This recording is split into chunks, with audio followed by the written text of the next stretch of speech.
When Australians say they're going out back, they don't mean the backyard. They mean a huge desert that's millions of square miles.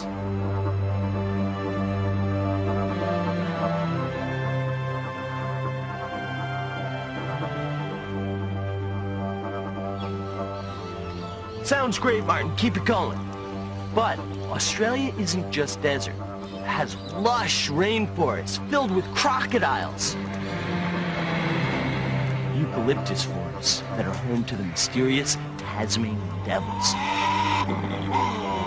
And the largest construction job in the world, the Great Barrier Reef.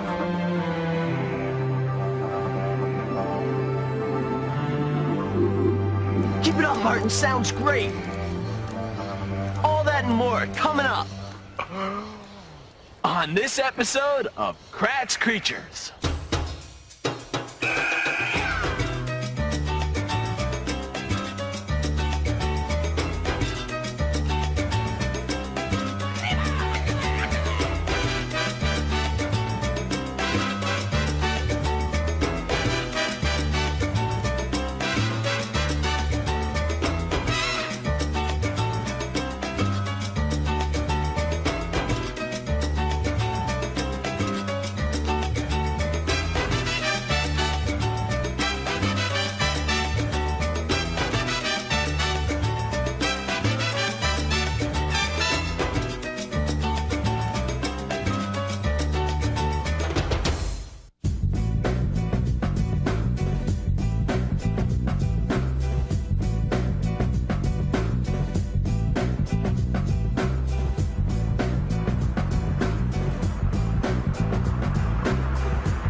In the outback, Australia's huge barren desert.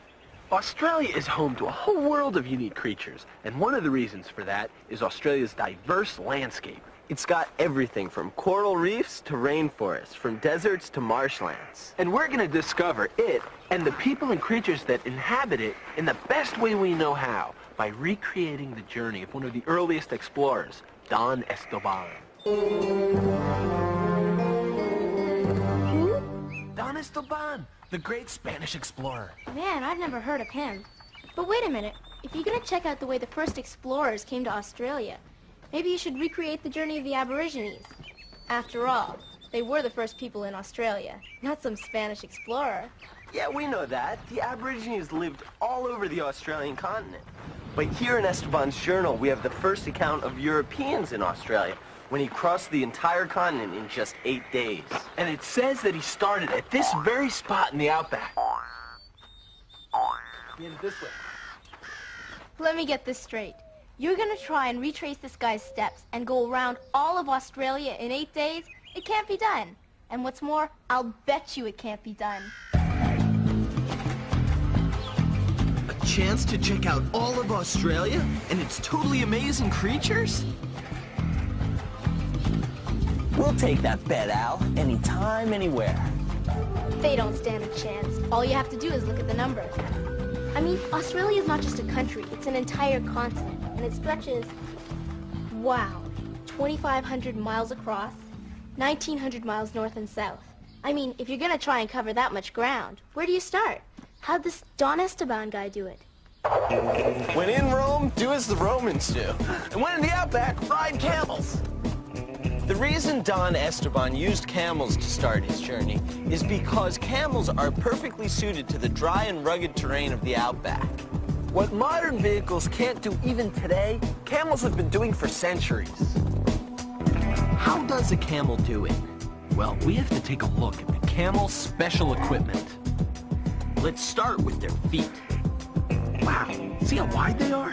Wide feet keep the camel from sinking into the loose sand, and their long legs carry them great distances over the worst terrain. Ha! Look at her chewing! When it comes to chewing, camels have style.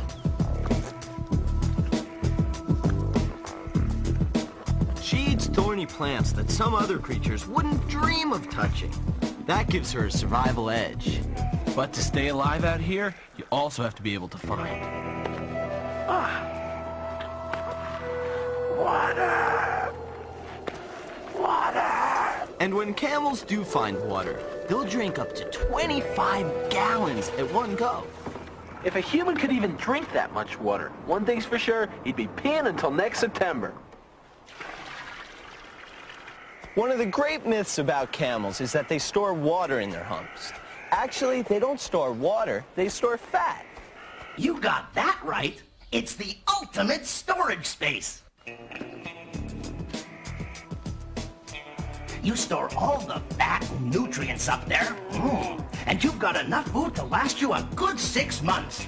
And you don't even want a snack in between. And as the camel's body eats up the fat releases fluid. So that's why he doesn't need water that often. Cool. It's the ultimate and convenient one-stop shopping. But if you're human and you're crossing the outback, you've got to have water, or you know what? Chow time for the witch-tailed eagles? Ah! No, I mean... Hey, where'd you go, guys? Chris, he's over there. A kangaroo! And a wallaby. Hey, if you can't tell the difference, don't worry about it. Even experts sometimes confuse these creature cousins. But here's how you can tell who's the wallaby and who's the roo. It's all about size. An adult gray kangaroo can weigh up to 110 pounds, and wallabies are under 45 pounds. So wallabies are the smaller guys, and kangaroos are the bigger ones. Look, that's a wallaby. And that's a roo. What makes you so sure? Well, look at the size of them. Okay, yeah, that guy's definitely a roo. When you get to know these guys, it's easy to tell them apart. Right, Chris? Chris? Hey, Martin, up here.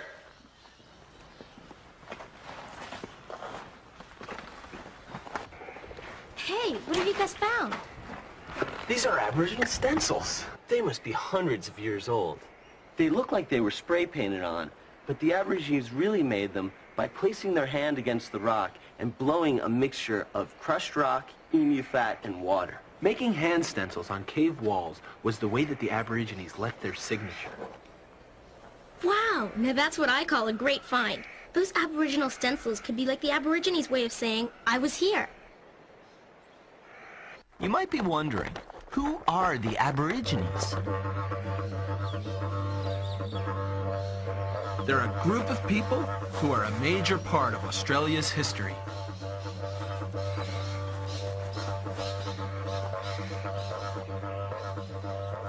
Aborigines have close ties to the creature world. This ritual dance is a story about the emu and the kangaroo, two of Australia's greatest creatures. Tens of thousands of years ago, the Aborigines traveled from Asia to Australia, probably by canoe. Over time, the Aborigines split up into different tribes with different beliefs. But they all have great respect towards the creature world.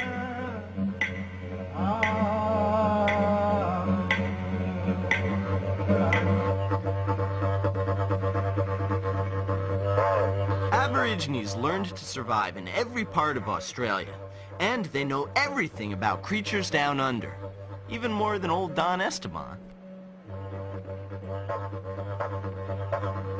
Creature adventurers like myself, Chris, and Don Esteban before us, we all have a lot to learn from the Australian Aborigines.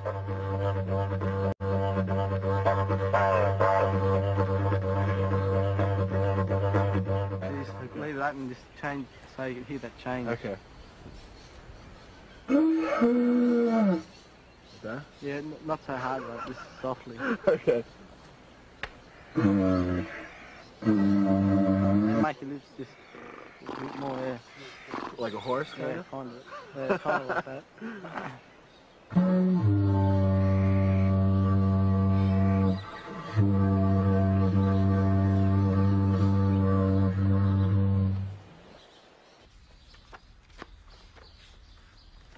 You know what? I can't find any reference to this guy Don Esteban anywhere.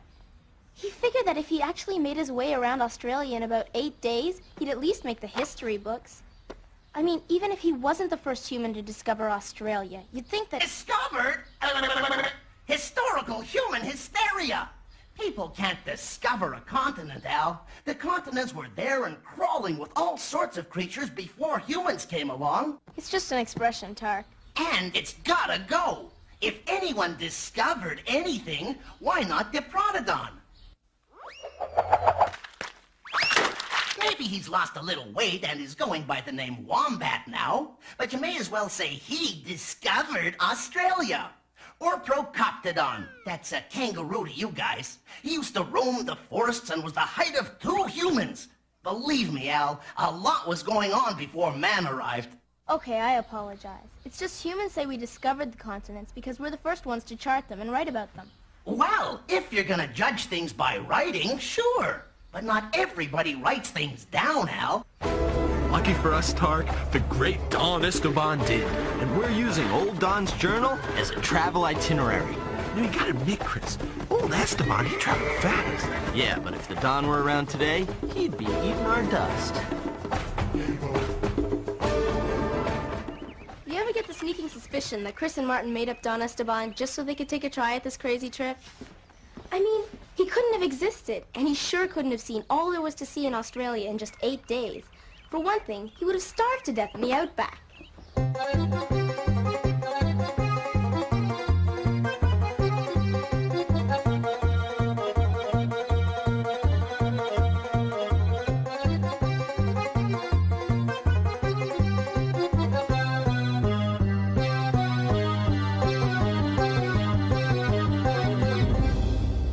Man, they are really gonna lose our bet. I mean, how are they gonna make it in time? Think of all the creatures they haven't even seen yet. In Australia, you've got koalas, red kangaroos, wombats, flying foxes. Chomp! Chomp? Chomp! We've made it to the Australian forest, home to more amazing animals than you can shake a stick at. Hey, Chris, look! There's a flying fox! And a tree kangaroo. Wow, a cassowary. All right, a koala. That's the thing about Australia. Most people only think of the outback when you mention the land down under. Martin? But when you travel through the whole continent, you start to realize that this is a home to all sorts of incredible creatures. Including the Indo-Pacific crocodile.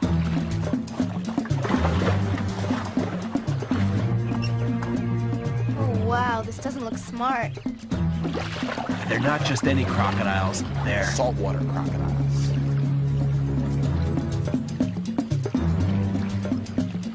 Ttark, there are crocs in that water, and the guys are in there with them. So, all the guys have to do is steer clear, keep their feet and arms out of the water, and there's no problemo. Hey, if you don't look like a potential meal, and if you don't give them the opportunity, they won't chomp. Crocs are fast, powerful, and you don't want to get anywhere near those jaws. But, you know, the crocodile's reputation as a ruthless killer is pretty undeserved. Yeah, unlike humans, crocs don't just hunt for fun.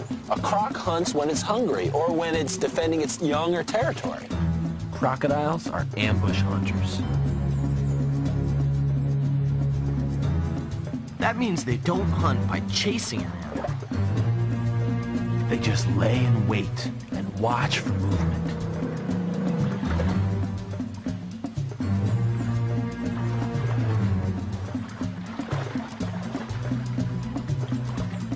Then, when they see something move, they'll snap it up in their powerful jaws. And that is bad news for whoever moved.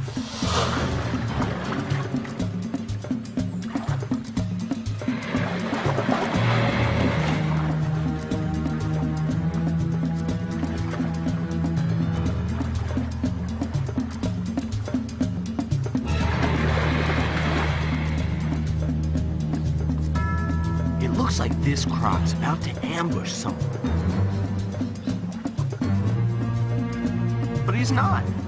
He's sort of doing what dogs do when they pant. An open mouth is the crocodilian way of cooling down.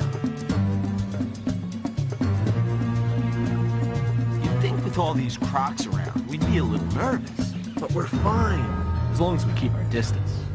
So crocodiles and humans can get along, as long as humans realize that crocodiles need their space, and you better steer clear of them. Did you know that the crocodile family was around even before the dinosaurs? And they haven't changed much since. We're safely away from the crocodiles now, but the water's still the best place to be to understand what crocodiles are all about. First of all, crocs are great swimmers, and unlike some people, they never need nose plugs, because a croc has special flaps that cover its ears and its nose when swimming. Goggles? Doesn't need them either. The crocodile has special see-through eyelids for checking things out underwater. Flippers aren't needed by crocs either, because they have their own webbed feet and a muscular tail that helps them tear through the water. Guys, this is amazing. Do you realize how much ground you've covered already? Pretty good. But the bet's still on. They aren't gonna make it. Hey, we'll make it. All we have to do is get to the coastline. Australia has 22,000 miles of coastline, and for 3/4 of the human population who live within a 2-hour drive of the ocean, that's the place to be. And it's not just because it's the most hospitable region of Australia, it's also the place for surfing!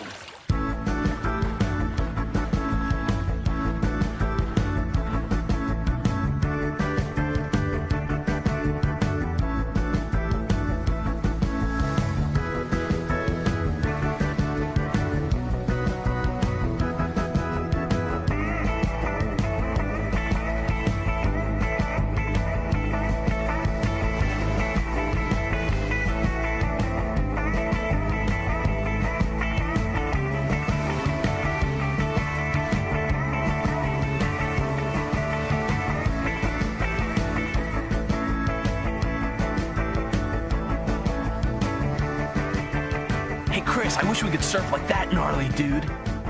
The sea lion!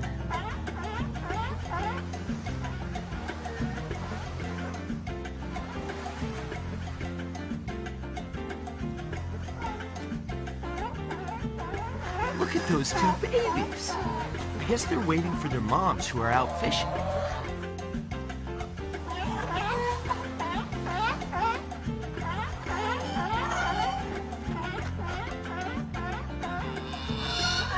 I guess that's not his mother. Hey, maybe that's her.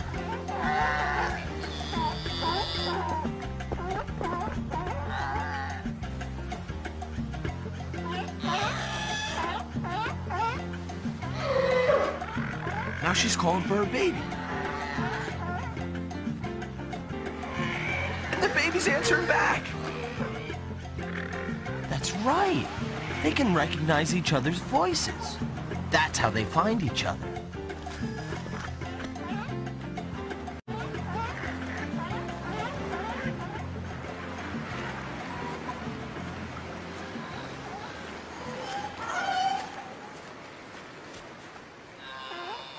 And then when night falls, the little blue fairy penguins come surfing in. Penguins in Australia? Most people have no idea penguins live in Australia. Hey, where are they going?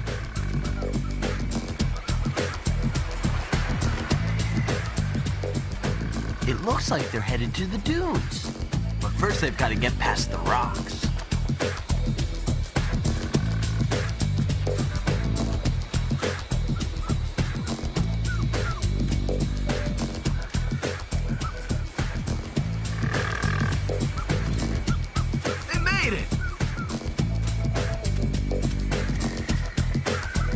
There's another thing most people don't know about blue fairy penguins. They live in burrows.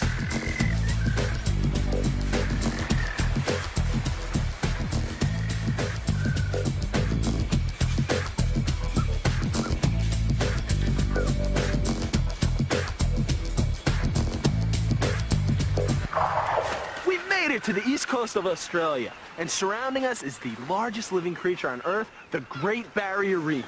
It isn't just a single creature, it's a collection of many millions of creatures. Some people call the coral reefs the jungles of the sea because of their amazing diversity of life. And the way to see it properly is to do like Don Estoban did and hit the water. Let's go!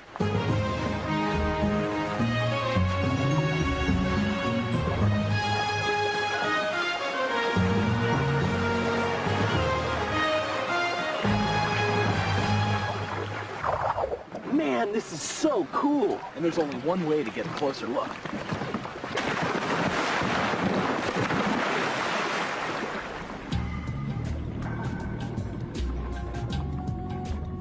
The Great Barrier Reef is made by coral polyps. Coral polyps are actually small living creatures that have a rock-like skeleton. When they die, their skeletons are left behind, and another layer of polyps will attach themselves to it. Billions of polyps have done this, and that's how the Great Barrier Reef, the world's largest structure, was created. The reef provides a rich environment for roughly 2,000 species of fish, 400 species of sponges, and many other creatures.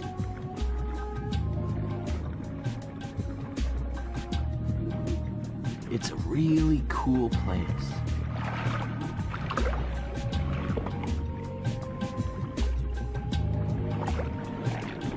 But unfortunately, we don't have any more time to check it out.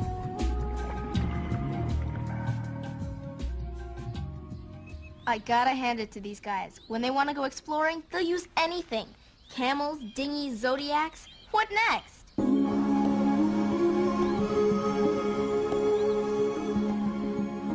I had to ask, right?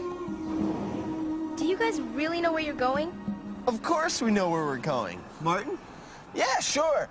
We're going that way. Holy smoke! What do you see? Smoke! Smoke? Smoke. Where are they? Ttark, the guys are seeing smoke. I mean, I know that's not a good thing. Hey, where there's smoke, there's fire. And in Australia, bushfires are a way of life. Let me tell you, if you're a creature, you've got to learn to deal with fire. Well, one way to deal with fire, and my personally preferred method, is this. Run! Fly! Jump! Hop! Anything!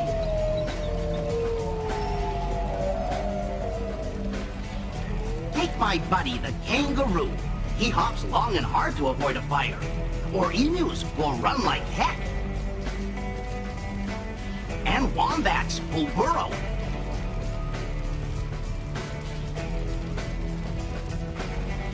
Forest fires are terrifying! Trust me, I know.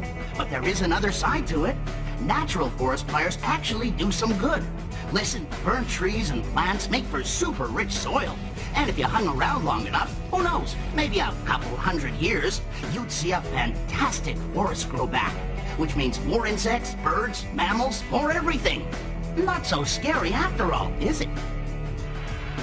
But you're talking about natural fires, right? I mean, man-made fires aren't good. Well, I'll bet fire is not so hot for that balloon contraption. Hey, where'd they go? The balloon's gone. Chris? Martin? One thing to remember about traveling in Australia Is that if you're doing it in a hot air balloon, make sure there's enough air in the balloon. Hey, Martin, look where we are. Where?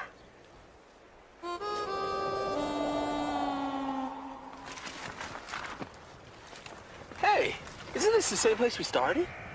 Yeah, it is. There's the railway crossing sign. There's the hotel. There's a sign that says Joey Orphanage. Joey Orphanage? Let's go. Joey Orphanage. An orphanage for baby kangaroos? That's the greatest thing I ever heard of. People helping out little roos in trouble. Joeys are baby kangaroos. And more often than not, they're orphaned, not by predators, but by a greater threat. The automobile. Hundreds of joeys are left motherless every year. And that's where the Joey Orphanage comes in. Here, the orphan joeys are fed and cared for by the staff.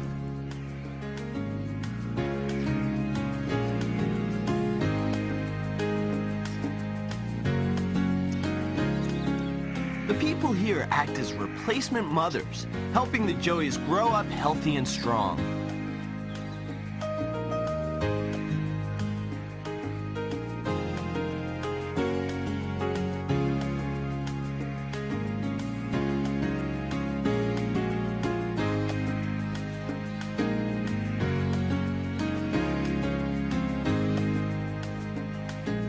then when the time is right, they're released to live out the rest of their lives as wild kangaroos.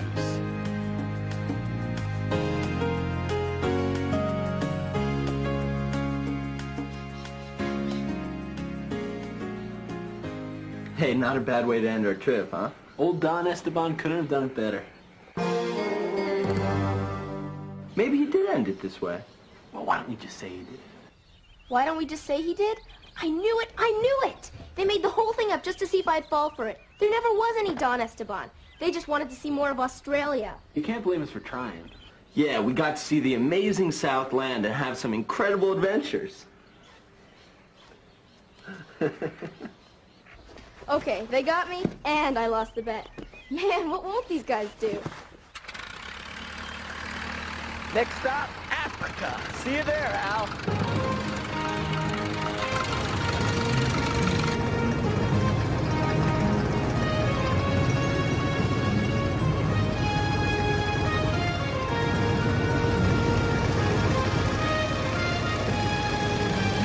I never realized before just how diverse the landscape of Australia is. Deserts, rainforests, coral reef. And I also never realized just how many amazing creatures live there who've adapted themselves to the land. And I know I never realized just how tricky Chris and Martin can be when it comes to Spanish explorers. I mean, they'll do anything to keep the adventure going. Next stop, Africa!